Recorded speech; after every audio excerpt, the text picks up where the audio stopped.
Hi everyone, welcome to the Highlights from Ukraine podcast, your daily audio summary of the latest news reported in the Ukrainian media.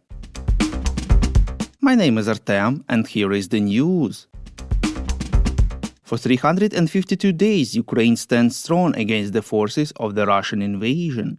Yesterday, Russia conducted another massive missile attack against Ukraine's civilian infrastructure. Overall, they launched 71 cruise missiles and 29 shorter-range S-300 missiles, of which 61 were downed by the Ukrainian air defense, reports Ukrinform. Russian forces also used Shahed kamikaze drones. According to the Ukrainian state energy regulator Ukrenergo, the scale of damage caused by the Russian attack on the energy infrastructure of Ukraine is significant, reports Ekonomichna Pravda. Energy facilities in 6 regions were targeted. The Russians were able to damage several thermal and hydroelectric power plants. At the same time, the company stressed that the disaster did not happen again and the energy system of the state is functional. The most difficult situation was in the Kharkiv region. Emergency shutdowns were initiated. The International Atomic Energy Agency informed that 2 of the 3 operating Ukrainian nuclear power plants, Rivne and South Ukrainian, reduced electricity production as a precautionary measure due to shelling. Instability in the power grid caused by shelling also led to the shutdown of one of the power units of the Khmelnytsky nuclear power plant. Ukrainian Commander-in-Chief General Valery Zaluzhny informed that 2 of Russian missiles went through Moldovan and Romanian airspace, reports Suspilne. At the same time, the Romanian Ministry of Defense denied that this incident took place and claimed that the closest these missiles came to the Romanian border was 35 kilometers away. The Moldovan Defense Ministry confirmed that Russian missiles crossed its borders and called the Russian ambassador to provide explanations. This is the second incident when during a Russian missile attack against Ukraine a NATO member state is involved. In November 2022, remnants of the missile fell in Poland close to Ukraine's border, killing 2 people. Poland conducts an investigation. Early versions are that it was the remnants of Ukraine's air defense missile, but Ukraine claims that it was a Russian missile.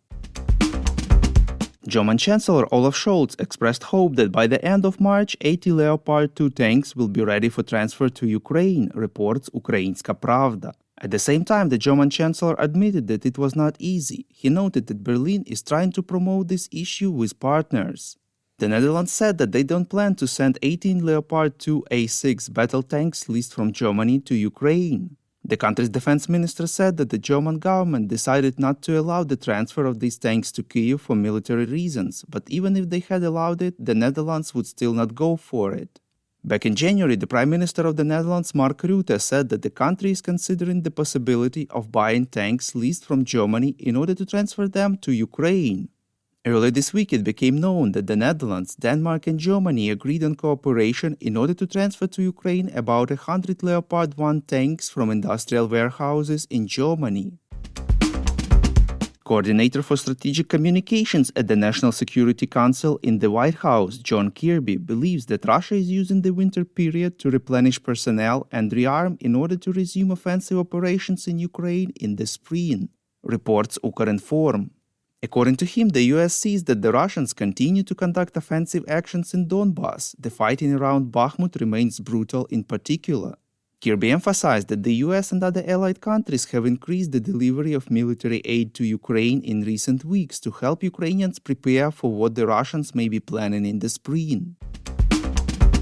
A group of 35 countries, including the US, Germany, France, the UK, and Japan, agreed to demand the suspension of Russian and Belarusian athletes from the 2024 Olympic Games, reports European Pravda. Earlier, the president of the International Olympic Committee, Thomas Bach, called on Ukraine to abandon threats of a boycott. The committee opened the door for Russian and Belarusian athletes to compete as neutrals. He stated that the boycott would violate the Olympic Charter and that the inclusion of Russians and Belarusians is based on the UN resolution against discrimination in the Olympic movement. The Minister of Sports of Poland, Kamil Bortniczuk, said that the creation of a refugee team, which would allow some Russian and Belarusian athletes participate in competition, could become the basis of a compromise. As our format is designed to give you only the most important news, we feel that on some topics more in-depth discussion is needed, and that is exactly what we are doing. In a new segment called Long Talk, we discuss different topics in and around Ukraine with invited guests. from experts to eyewitnesses and ordinary Ukrainians who lived through the war. Our first episode on Ukraine's war economy is already out. Be sure to check it out wherever you listen to our podcast. We call on you to demand from governments of your countries to impose the toughest sanctions possible on Russia and its citizens to stop their invasion of Ukraine.